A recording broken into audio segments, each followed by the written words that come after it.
Durham County Council should look at that museum there as a source of revenue. They should invest in it, they should advertise it, and we should be bringing money into the county coffers through it, not taking money out. That's our aim, that's what we want. They've protested on these steps at every council meeting since the closure was proposed. The idea is to move the collection from here at the DLI Museum to a larger, environmentally controlled storage facility, with parts of it going on display in temporary exhibitions in the city centre and the rest being available to see on request. We're going to move the collection that's not actually on display into a better facility in terms of its storage and its capacity. It can be better curated. More importantly, if people want to come and do particular research into their family or want to do academic research, there will be a facility for them to do that far better than they've got now. So we've got some 4,000 uniforms, for example, and parts of uniforms, very few of which are on display now because we can't do it. And if you wanted to turn up and say, I want to see Uncle Billy's jacket, well, it could take you 3 weeks to get to see Uncle Billy's jacket, whereas the facility at Seven Hills, when it's up and running, preferably you'll ask us in advance and we'll be able to do it straight away.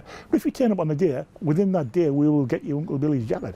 Those opposed feel there may be other reasons for the closure and are angry their voices are not being heard. It's closing simply because it's on a prime development site. You might think that, I couldn't possibly comment. I think that the council have very much underestimated the feelings of the people themselves, the people who elected them in the first place, and they've gone ahead with this decision without any consultation with any of the public or any of the families of veterans of the DLI. We want the museum retained together so that the sacrifice made by our family members, ancestors, is not going to end up in a storage facility down at Spennymoor.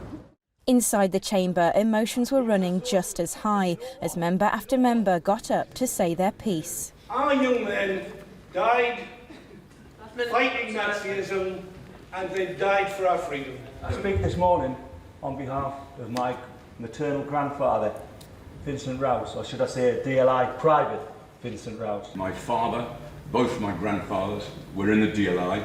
One of my grandfathers was gassed, Grandfather Greenwell. Friends, I want the DLI to have a future, but make no mistake, if things stay as they are, it doesn't have one. A vote for the status quo is a vote for ongoing decline. I'm ashamed to say I never took a group of children there because I didn't think it offered my students the best way of communicating that knowledge.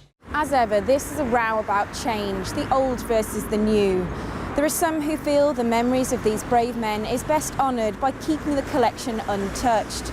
Others think there are better and potentially cheaper ways of preserving the artefacts for the generations to come.